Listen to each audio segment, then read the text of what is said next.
कविता अपने माता पिता की बहुत लाडली थी। 3 बड़े भाइयों की बहन थी।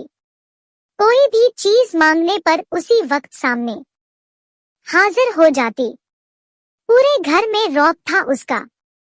पूरे परिवार और नौकरों पर राजकुमारी की तरह हुक्म चलाती थी कविता। स्कूल में भी पूरा रौब था उसका। बड़े घर की लाडली जो थी वह। ऐसे ही उसने कॉलेज में दाखिला लिया। उसके ठाट बाट, बड़ी गाड़ी में आना जाना। हर दिन नया फैशन देखकर हर कोई उससे दोस्ती करना चाहता था। थोड़े ही दिनों में उसके बहुत से दोस्त बन गए। पूरे कॉलेज में उसकी अपनी ही एक पहचान थी। इन दिनों उसके घर एक रिश्ता आया। खानदानी लोग थे और पापा की पुरानी जान पहचान थी उनके साथ। कविता के साथ कोई जबरदस्ती नहीं थी। वर्टिकल बार पर कविता ने फिर भी हाँ कर दी, क्योंकि वह अपने परिवार से बहुत प्यार करती थी। वह जानती थी कि वह लोग उसका अच्छा ही सोचेंगे। लड़के का नाम राज था। राज काफी पढ़ा लिखा और समझदार लड़का था। ससुराल वाले भी बहुत अच्छे थे। ससुराल में कविता की जगह वैसी ही थी जैसी कि मायके में।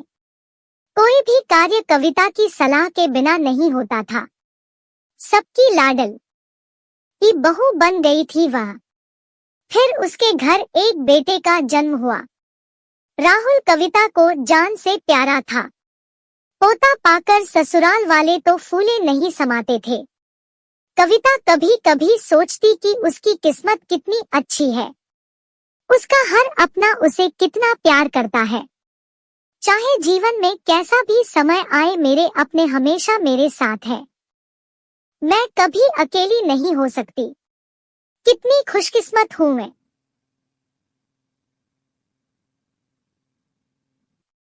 पर शायद कविता की खुशियों को उसकी अपनी ही नजर लग गई थी। एक दिन वह मायके जाने की जिद कर बैठी। राज को बहुत काम था, लेकिन वह फिर भी उसे ले गया। रास्ते में उनकी गाड़ी अन्य गाड़ी से टकरा गई। कविता, राज और राहुल बहुत बुरी तरह से जख्मी हो गए। काफी दिनों के इलाज के बाद राज और राहुल तो ठीक हो गए, लेकिन कविता पूरी तरह ठीक ना हो सकी। सर पर चोट लगने के कारण वह अपनी आंखों की रोशनी खो बैठी।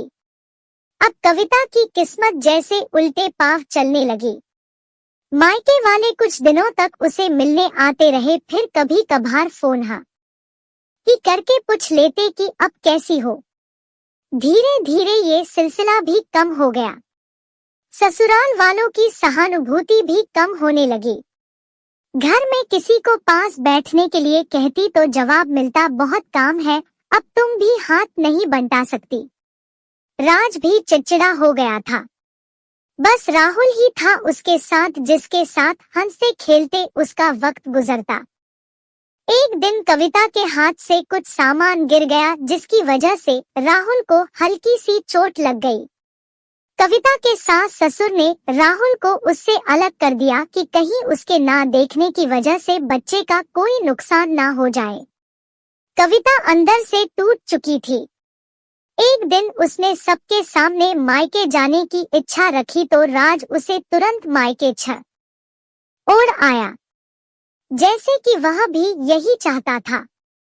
लेकिन राहुल को उसके साथ नहीं भेजा गया। कविता कभी राहुल से दूर नहीं रही थी, पर अपनी कमी के कारण उसने ज्यादा बहस नहीं की। कविता को लगा कि वह 3-4 दिन वहां रहेगी तो थोड़ा हवा पानी बदल जाएगा, क्योंकि वह कितने दिनों से कहीं भी बाहर नहीं गई थी। घर वाले भी इतने दिनों बाद उसे देखकर कितने खुश होंगे।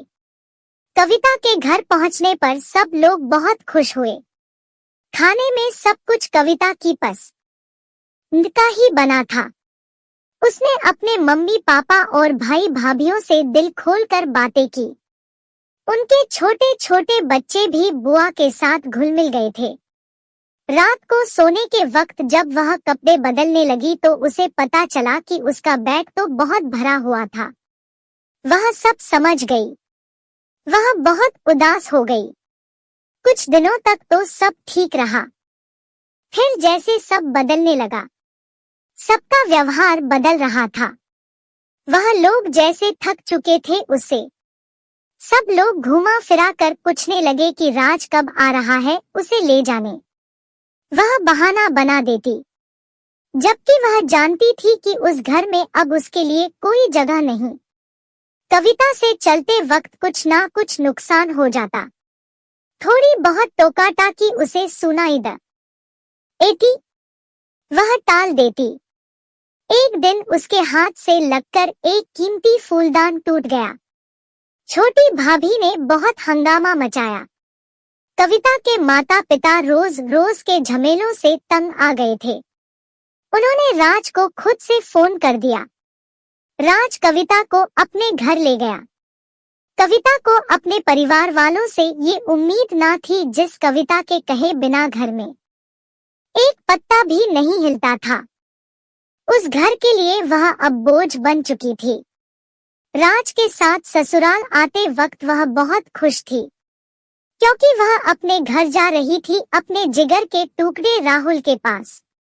परंतु यह खुशी भी कुछ पल की ही थी।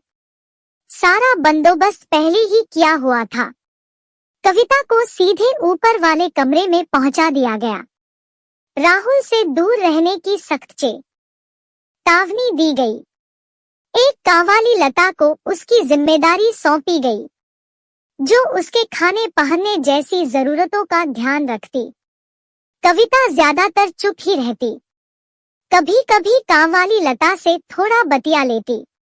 उसके जरिए राहुल का पता चल जाता।